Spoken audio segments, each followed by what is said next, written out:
Hi, and welcome to Recovered, a podcast from the Magdalen House, a recovery community for alcoholic women. We are a 501c3 nonprofit organization based in Dallas, Texas, and known affectionately by many as Maggies. In this series, a recovered alcoholic woman active in our community shares her experiences from her recovery journey as she works the 12 steps to achieve sobriety and sustain recovery. With your host, me, Brehn Hanson, a recovered alcoholic and the community manager here at the Magdalen House. Whether you're in recovery yourself, contemplating giving it a try, curious about sobriety, or supporting someone who is, we are so glad that you're here. Thanks for listening. Hello, listeners. Welcome to Recovered Interviews with Alcoholics. My name is Brehn Hanson. I'm your host, and I'm a grateful recovered alcoholic. Today, well, I'm always excited to talk to these women, but today I'm really excited. I get to talk to Miss Tina Shuey, and I won't give away too much, but she's a very influential, important person here. She was one of the first women I met when I got sober at the Magdalen House, and so she is not only sober and in our community here, but she is also a very important member of our board of directors. I'm going to go ahead and turn it over. Why don't you go ahead and introduce yourself and tell us a little bit about what life was like before sobriety? Well, thank you, Brehn. That was a really nice introduction. My name is Tina Shuey, and I'm a grateful, recovered alcoholic. My day of grace is January 5th, 2013. That is both shocking and a miracle. So, yes, I get to be involved here at the Magdalen House. What it used to be like is days, weeks, months of nonstop drinking, of trying to live life with this, what I thought at the time was just a monkey on my back, my cross in life to bear, something that there was no end to, it was just the way life was going to be. And so I did that for as long as I could. And then what I believed to be, some God interventions in my life ended up that I sat on a counselor's couch, and she was talking to me about my fear and my apprehension about getting help and about going to maybe a 12-step meeting. So we worked through those thoughts I had about that, and I finally agreed to try a 12-step meeting. And that is where the Magdalen House comes into my life. Looked it up online, and it was down the street at that time. And lo and behold, I walked into this little old rickety house in East Dallas. Not sober, didn't really understand what I was really getting into, but I had agreed to it. And at that point, I knew in my heart that I was in trouble, although I would not admit it to anybody else. And it was obvious to other people because they could see that I was not in good shape, but I was by no means ready to admit that there was really something wrong with me. Mm-hmm. And so sitting through, several of those meetings over the course of like a couple weeks, in walks this woman who introduces herself, and I recognize her name, and we had worked together previously in the ad business. And so I went up to her afterwards and said, "Do you remember me? My name's Tina." And she looked at me, and of course I didn't look anything like I normally would because alcohol had taken such a toll on my body. And so she agreed to meet with me the next day. At that time, I was living about 45 minutes away, and so the fact that I made it the next day and was able to meet with her was definitely another testament to God. And so we sat on the front porch of that little old house, and she started to break down for me, what the definition of alcoholism is. And it was a very moving moment, to say the very least, and I promised myself and her at that moment that I would spend the rest of my life talking about the actual definition of alcoholism, because there's so much misinformation around it. And I knew in the moment that was my truth, although that's not the moment that I, conceded to my innermost self that I was an alcoholic. I actually had to go out and test drive it a little bit more after that. So that was about October time frame, but 2012. And as you heard, my sobriety date's in January. So luckily for me, it didn't take me much longer. I was pretty much at the end of my rope by the time I had, at this point in October, but couple more months of drinking, definitely some more consequences, definitely a battle with me and vodka. And I finally just caved and agreed to go into Maggie's for their 2-week the first step program, and I've not looked back since. It's crossing that doorstep to go into the first step program. I always say it was like jumping off a cliff, and that's the beginning of my journey.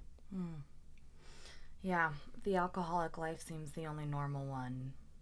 Absolutely. It really did seem. I mean, I was so scared to not live a life without alcohol because I didn't know how to do it, and I didn't know.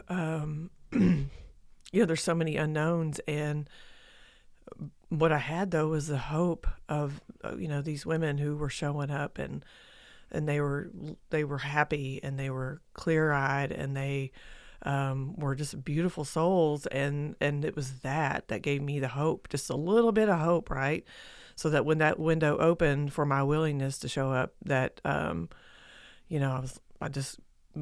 quickly that woman became my sponsor, and there were times that she would carry me through in the beginning, because it's pretty scary to leave your old toolbox behind, right? My toolbox at that time was vodka, and so to leave that toolbox behind and to basically have a brand new toolbox with no tools in it, and you don't know what to do, it's scary. It really is scary. Mm-hmm. Now, did you have what was your conception of alcoholism before you even came into Maggie's, before you stepped into the program? Because I had not been exposed to a lot of outside, this was way before social media or anything that you could, have an hourglass to look at other people's lives. But my idea was, it was just something that something that you did. It was not anything that there was a cure for. It was something, it's honestly, it's really hard for me to talk about, other than the fact that it's something that happens that you don't talk about, that there's no help for. There's a lot of shame around it because, living, at this point, I had made it far enough in life before this thing took me down, that I was married with 2 beautiful babies, and house on the corner. I had every reason in the world to get it together, right? And so when I thought that it was me against living this life that I had, this dream life I had, right, I didn't realize that it was beyond my control. And so when it didn't start working out that way, it became shameful. It became something that I hid, right? And but also I didn't understand it enough to even talk about it. The fact that women would at Maggie's talk openly about what it was like to be sick, I was mesmerized, because I had never even heard it articulated before. It's fascinating. It really is. The power of someone's story when you don't think anybody can relate is earth shattering. I mean, it really does crack apart your world. Yeah, I mean, one of the main reasons we do this podcast. So you come to Maggie's, a seed was planted, and then you did some more research. Absolutely. Yep. And then came back and did the 2-week program, right? And that is when you were able to concede to your innermost self. And so what did that beginning of sobriety look like for you, walking through the steps for the first time? It looked like, sometimes it felt like I was walking in the dark. Actually, a lot of times it felt like I was walking in the dark, because the night before I went into Maggie's, I had a showdown. It was me and vodka. So that next morning when I agreed to get help, I was literally, I mean, I knew I had to do something different. I knew I did. It was definitely a peace within me that has sustained me. It's that step one experience, right? Knowing that, step one's a promise that if left without a solution, I am going to drink. And so, a lot of times it was me really not knowing what to do. Back then we didn't have these resources that we have now. The Next Step program, here offered at Maggie's. We also didn't have the podcasts. And, these resources now definitely help women to kind of bridge that gap to, I've been separated from alcohol. I've gotten some resources. Now what, right? I'll tell you, a lot of times it would be my sponsor calling me going, hey, what are you doing? Why don't you get up to Maggie's and help somebody? Or, hey, see you at our home group, and, don't forget to bring your book. And it also looked like me incorporating the rituals I had learned during the 2-week program, meaning like, drawing a stick every morning with my word of the day, so that I would learn how to weave in spiritual principles. And I still do that today. My word is courage. How fitting. I know, isn't it? For right this second. I'm sorry. It really is, because as you and I talked about before we started recording, sharing your story is, while it's exciting to be able to help somebody, it's also, you forget how much it takes as far as like energy and all that kind of stuff. But anyway, and then also the morning meditation and the evening meditation, those two things are still very much a part of my routine that I do. And I'll tell you, that morning meditation alone is enough to give you a toolbox full of resources. Mm-hmm. But the reality of it is in the beginning, it doesn't make sense. It doesn't seem like it's going to work. There's a lot of times that I say that my sponsor carried me on her back until I got my own roots, until I got my own foundation. And it just kept me, having a solid step one experience where I know what my truth is truly what kept me going until I started to build a foundation, until I started to feel more sturdy and steady. And it's taken a lot of action, because knowing that I've got this brain that's trying to kill me, the secret of this thing is action and not thinking for me, right? Like, it's a program of action. It requires me to move my feet and not use my brain that's trying to kill me. And while that doesn't make sense in the beginning either, it doesn't need to, because I am willing to listen to my sponsor give me direction, and I trust her because it worked for her. And so I just keep going. I call her when I'm confused. I call her when I'm scared. I call her when I don't know what to do. And that was a lot. Or also, like, surround myself with other women in the community, in this recovery community, and watch what they do. I really did learn how to work this program by watching other women, seeing them call their sponsors and 10-step, and I'd say, oh, I need to do that too. And then I'd call and say, I don't really know what to say, but I saw somebody 10-step and I think I need to be doing that too. What do I do? Right. And then she would, refer me back to some like Joe and Charlie podcasts or some other resources where I could learn about it, and, go read in the book about this. Mm-hmm. And that was, so it was also, you guys in the community that really helped me grow up in this program.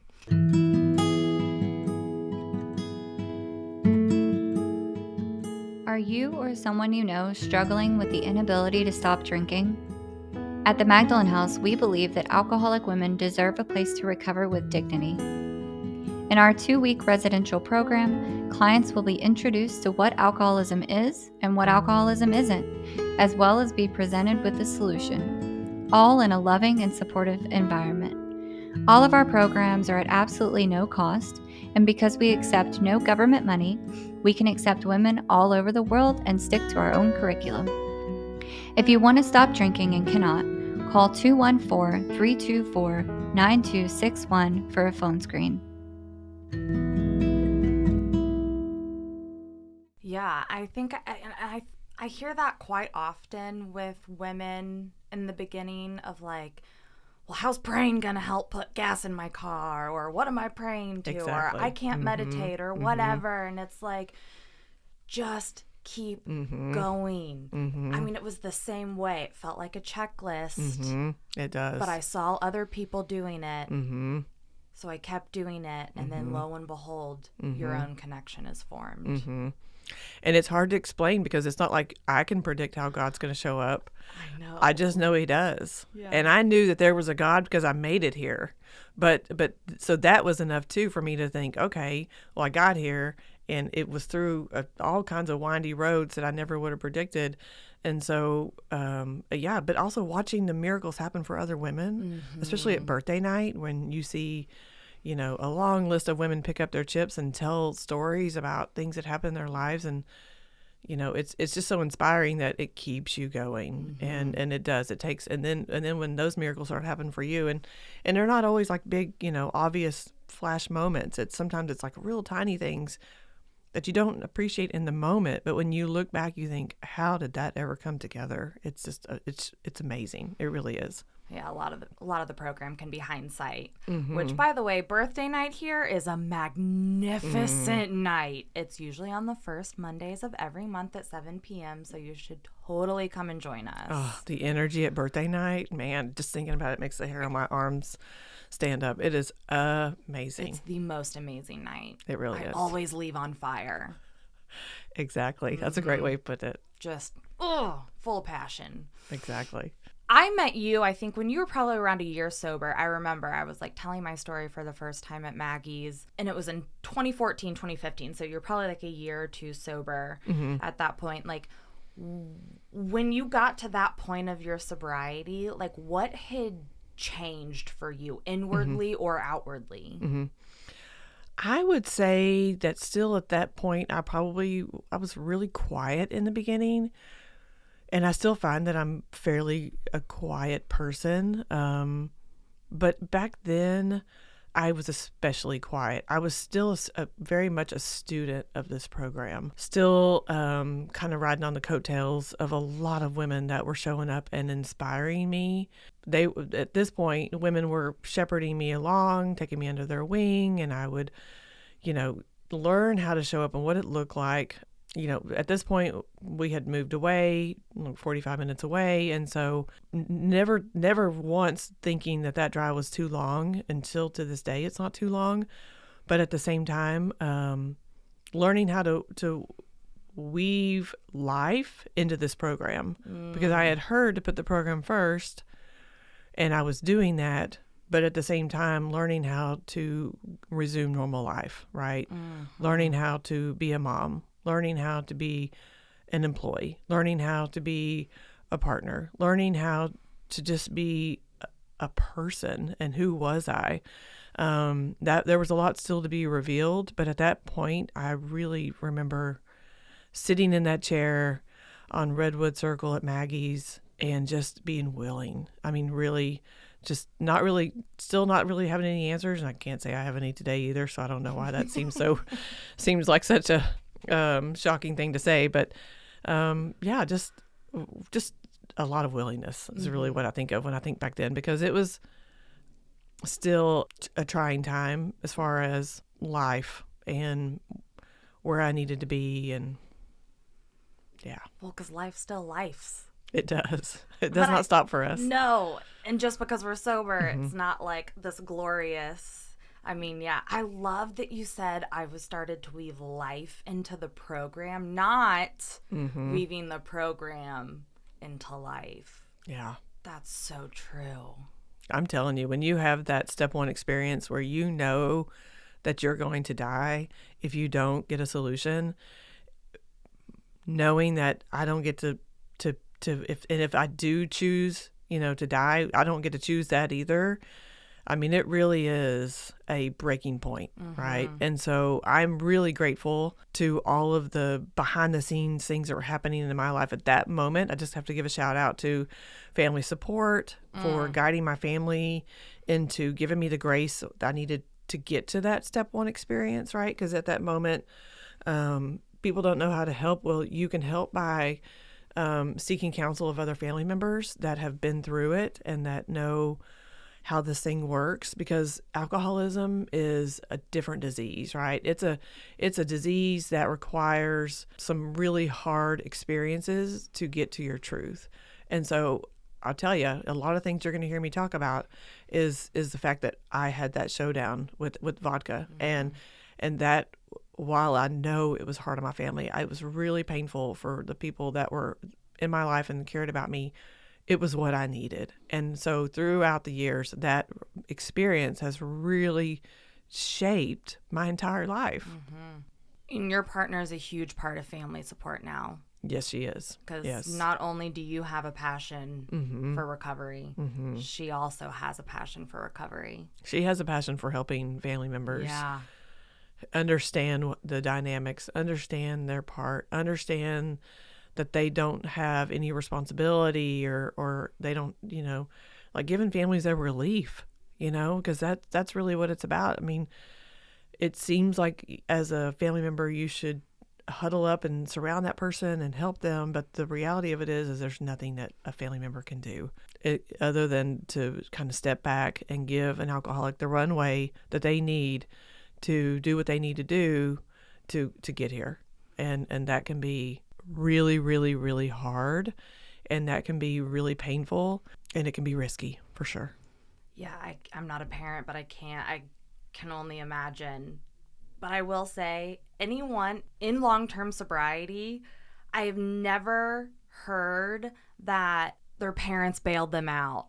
It's always been, I was kicked out. I had nowhere else to go. My parents didn't get me from jail, or my partner didn't let me come home. Whatever the case may be, it's like...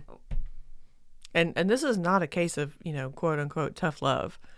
This is a very loving way of... And while the alcoholic may not perceive it that way in the moment because they're really mad or whatever, when you run out of options and that, at the end of the day, you can't blame anybody else for your drinking. It's not their fault. There's no door C. Man, that's an experience you don't want to miss. Truly. It really is the beginning of a beautiful life. Really? I mean, the 12 steps start looking pretty good at that point. Yes, they do. Yes. Yeah. So life now. So you're a decade sober? Is it 10, 11? 10 years. 10 years. Oh, God. That's huge. Now, how long were you out drinking in your active alcoholism?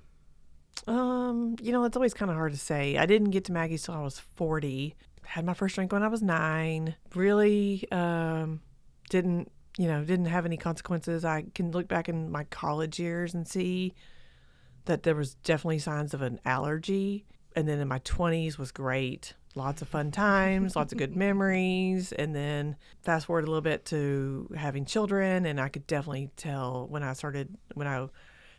during pregnancy and postpartum that the obsession was really just something changed in my body during 2 pregnancies. And so while I don't blame it on that, because honestly, like, alcoholism is my gift. It's truly is something that I'm super grateful for, which is not what I thought I would be saying 10 years ago. My 30s, were really hard, and obviously I got here when I was 40. So, yeah.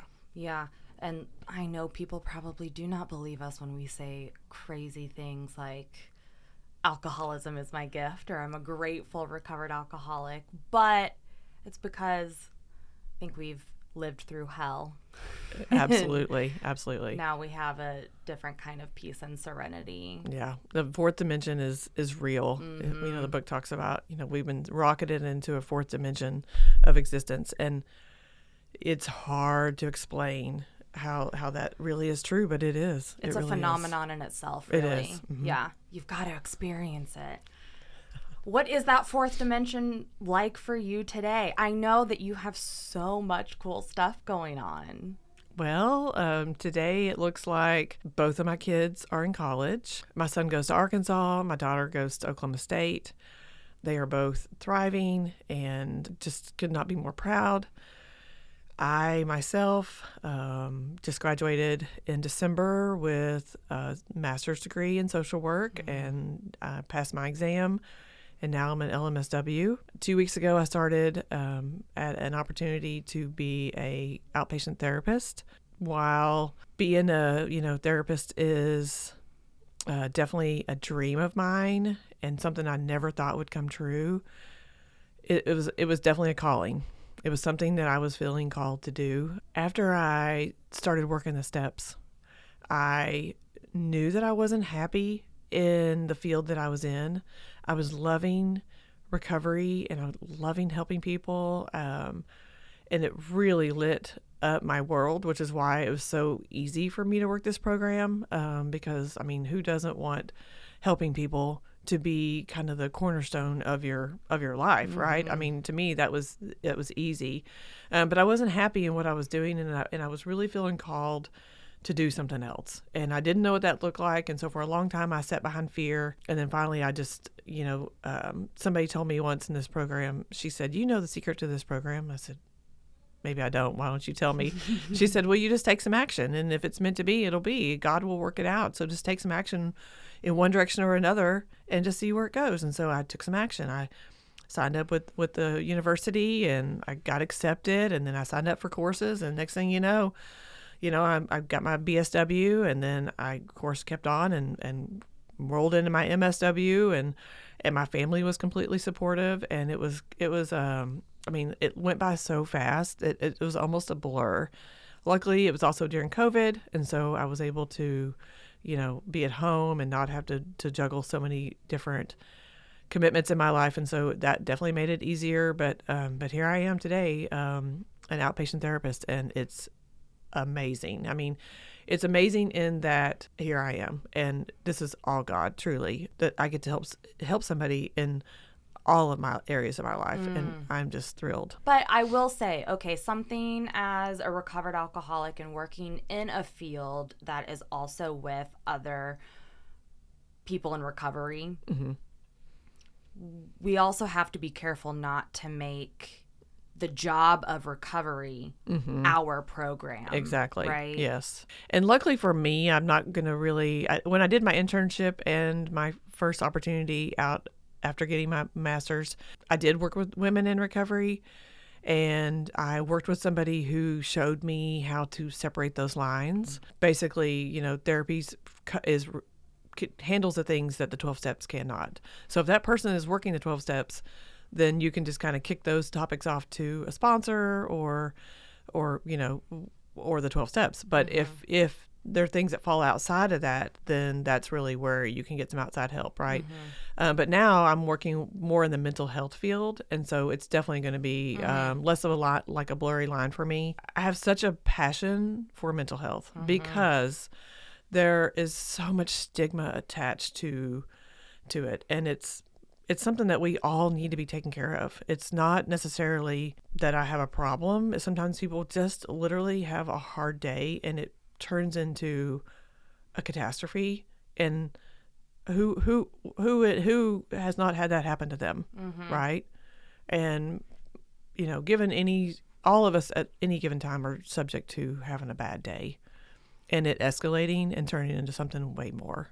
I think, acknowledging that Mental Health Awareness Month it's a nice opportunity to educate people and to decrease the stigma around that also, not just alcoholism, but around mental health issues. Because just because I am recovered and I work the 12 steps and I call myself, grateful and blessed, I still am human. I still have lots of things that I deal with on a personal level, right? And so, we all deserve the opportunity to get help with those things that fall in that realm of mental health. Absolutely. But no, that's so true. It's a really, really good time to be able to have these discussions. So living in 10, 11, and 12 today, right? Like it's where we maintain, but it's also where we grow. Oh, absolutely grow. I would not be here if I did not have the promises of growing, because I say this, I'm either flying a rocket to the moon or I'm crashing my car, right? There doesn't ever seem to be a medium in my life. There's no middle of the road solution. There's nothing like that. So luckily it's women like you and women in this community who show me that the longer I get to do this, the better it gets, right? Like growing. So yeah. Which growing can be painful sometimes. Absolutely. But you get used to it. Oh, that's the thing. I mean, every opportunity that presents itself, we either get to grow or we get to learn or we get to fail or we get to, whatever the case may be. I mean, I'm here for it. Which is exciting now. It is. It is. I'm like, what else am I going to learn? Yeah. And having women model like not being afraid to fail, not being afraid to try something, not being afraid to not be good at something, to just take action and see what happens. I mean, truly, this community has shown me how to show up. Yeah. No, it's a beautiful community. I really wish everybody could experience. I mean, you can. Mm-hmm. Just come join us, you know? I love it. Yeah. How grateful are you for sobriety today? Oh man, that's not even that don't think I can actually articulate. My recovery is truly the core of my being. Mm-hmm.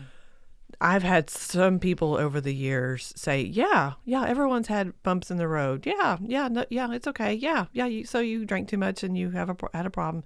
Great, okay. And I'm sure that a lot of people that don't really understand alcoholism wonder why that's all I talk about. But the reality of it is that's okay.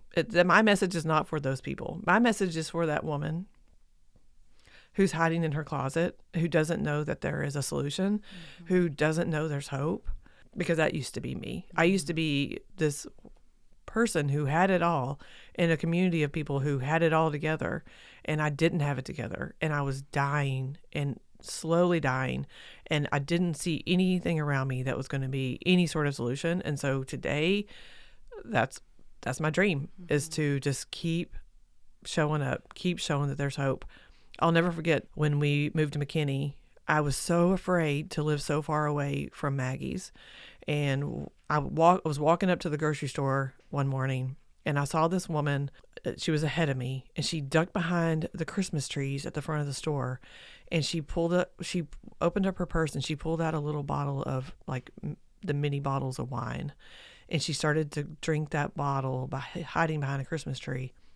Of course, I could see her because, she's speaking my language, right? You're one of us. Yeah. I see you. And all I could think was, thank you, God, for the sign. Thank you for showing me that we're everywhere. Thank you for reminding me that that we're everywhere and that I'm where I need to be. Thank you.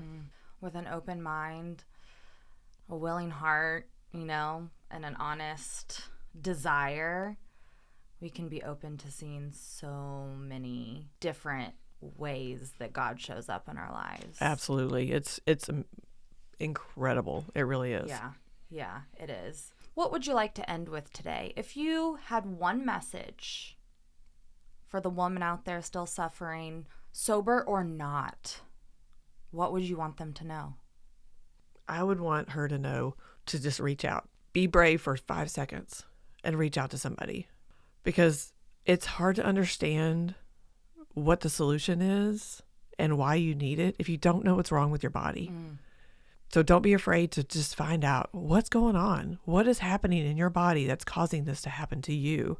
While it is, a portion of this is a mental health problem, mental health concern, right? A lot of it lies within the way that my body is different than 90% of the other population. So please reach out and just contact somebody and ask them for some information about the definition of alcoholism. Thank you so much, Tina, for coming all the way down from McKinney to talk with me today. Absolutely. Thank you for the opportunity. It's always such an honor to get to share my experience. I always don't necessarily feel like it's a lot, but that's not for me to decide. That's God's job.